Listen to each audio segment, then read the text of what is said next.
السلام عليكم ورحمة الله وبركاته. النهارده هنقول لك إيه أهم المشاكل لعدم فتح أي برنامج إن كان سواء إن كان أكسس أو إكسل.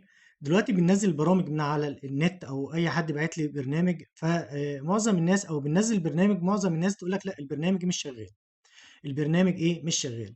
من ضمن الحاجات دي اللي هي أنت لازم تفعل حاجة اسمها انيبل الانيبل بتاعتنا او المايكرو في الاكسس او الاكسل، وهنشرحها مع بعض دلوقتي بالتفصيل.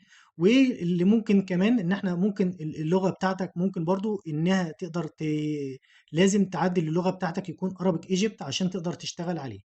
ومن اهم المشاكل ديت طبعا لو احنا قفلنا كده وجينا مثلا عندنا مثلا برنامج في الاكسل زي البرنامج ده بالظبط كده. اول ما بفتحه بيقول لي اول حاجه enable edit. enable ايدنج لازم اضغط عليه عشان يبدا يفعل لي المايكرو ويقدر يشتغل معايا.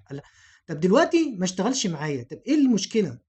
اول مشكله لازم تعملها، اول حاجه لازم تعملها بتيجي على هنا على الديفلوبر. تمام. واول حاجه هنقول لك تظهر الديفلوبر ازاي. تمام. لو انت ما عندكش الديفلوبر مش موجوده بتيجي من هنا وتبقى تفتح اوبشن. تمام.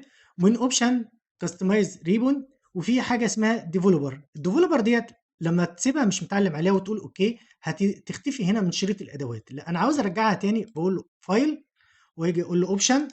تمام. واجي اقول له زي ما انا قلت له كاستمايز ريبون، واجي اقول له ايه عندي ديفلوبر اعلم عليها اخليها باللون الاخضر كده واقول له اوكي. اول ما بقول له اوكي بتظهر عندي على طول هنا ايه في إن عندي اهوت في شريط الادوات وتبدا تشتغل معانا. ممكن اعملها من هنا من الديفلوبر. تمام. اقول له ديفلوبر واقول له هنا مايكرو سكيورتي.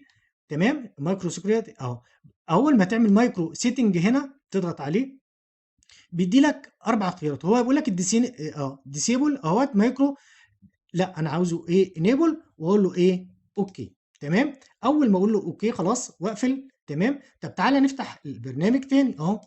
اجي افتحه مش هيفتح معايا برضه، هيقول لي هيجي يفتح معايا يقول لي ايه البرنامج مش شغال. طب ايه المشكله؟ طب ما انا عملت انيبل وفعلت المايكرو. تمام. مش راضي يفتح معايا. لا طب تعالى كده اقول له اضغط عليه كليك يمين واقول له بروبرتيز. وفي البروبرتيز هنا بيظهر لي حاجه ان ان بلوك واجي اعلم عليه واقول له ابلاي واقول له ايه اوكي. طب تعالى كده انا عندي دلوقتي اقول له مثلا افتحه تاني. اول ما بفتحه اهو ادي برنامج منزله من على النت بدأ يشتغل معايا شاشة الشاشة بيبدأ يحط لك المواد ويبدأ يشتغل معاك البرنامج بكل سهولة. ده أول حاجة وأجي أقول له إيه سيف. خلاص أنا سيفت خلاص البرنامج ما فيش أي مشكلة. باجي مثلا على برنامج اكسس. تمام. برضو بيبدأ معايا البرنامج بس ما بيتفعلش. اجي اقول له فايل. تمام. واقول له اوبشن. تمام. واجي اقول له برضو كاستمر هنا تيست سنتر وباجي اقول له تيست سنتر وباجي اقول له ايه نيفر. لا اقول له مش لا مايكرو سيتنج واجي اقول له ايه انيبل. وده عشان خاطر انا لو منزل برنامج ولازم تتاكد البرنامج ده فيروس او مش فيروس، لان ممكن واحد يبعت لك برنامج ويكون عليه فيروس ويبدا يشتغل عندك على الجهاز. واقول له ايه اوكي. يبقى انا كده عملته على ده وعملته على ده. طب لو تعالى نفتح مثلا هنا اي برنامج هيفتح معايا بكل سهوله ويديني البيانات بتاعتي واقدر اخش على البيان بتاعي بكل سهوله. اجي اقول له تكويد. تمام.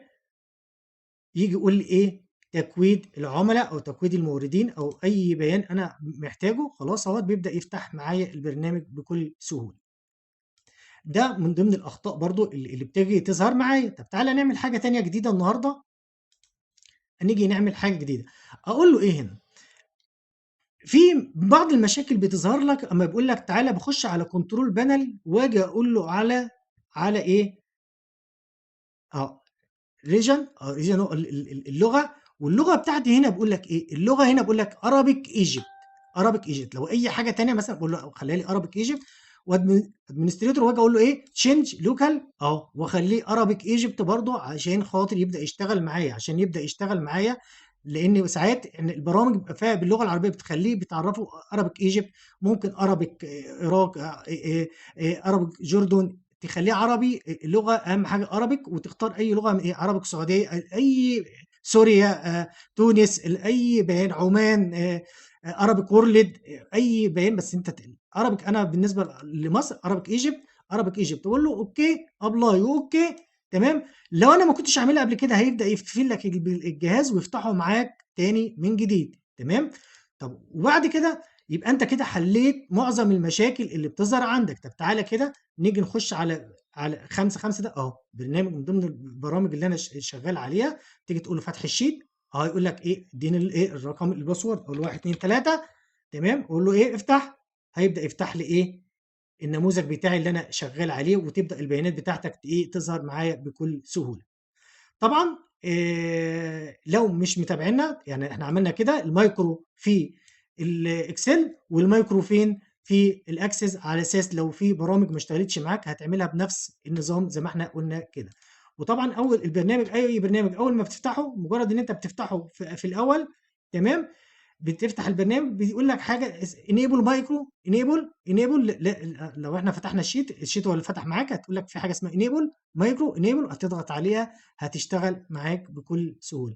طبعا لو مش متابعنا، تابعنا على قناه ممدوح جنينه على اليوتيوب، هتلاقي جدود بكل سهوله. شكرا لحضرتك.